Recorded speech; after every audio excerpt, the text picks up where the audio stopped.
நேரம் கொடுக்கலையே மனைவி சொன்னா வாட்ஸ்அப் கணக்கு பார்த்துட்டு இருப்பாரு. காலையில் 8 மணிக்கு ஆபீஸ் போனேன், 6 மணிக்கு தான் திரும்பி வந்தேன். அதுக்கு பிறகு 7, 8, 9, 10 தூங்குற வரைக்கும் உன்னோட தானே இருந்தேன். 10 மணி நேரம் உனக்கு 12 மணி நேரம் ஆபீஸ்க்கு மீது உள்ளதால தூக்கம். ஏன் நேரம் கொடுக்கறேன்னு சொல்ற?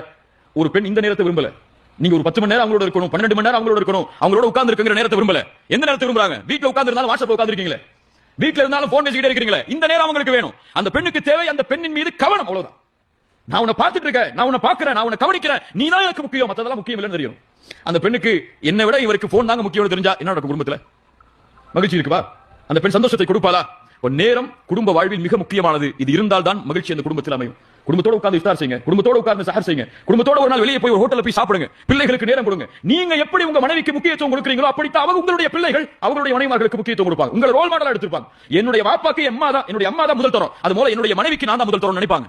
நீங்க உங்களுடைய மனைவியை ஏதோ தேவைக்காக மட்டும் டீ எடுத்துட்டு வா, அல்லது காபி எடுத்துட்டு வா, அல்லது துணியை துவச்சு போடு, அல்லது வீட்டுக்கு இந்த சமையலை செய்ய சொல்லி ஒரு வேலைக்காரியாக மட்டும் பயன்படுத்தினால் உங்கள் பிள்ளை எப்படி பயன்படுத்துவாள்? அவங்களுடைய மனைவி நீங்க தான் உங்களுடைய பிள்ளைகளுக்கு ஆசிரியர், வேற யாரும் கிடையாது. வேற யார்கிட்ட போய் படிக்க போறாங்க அவங்க?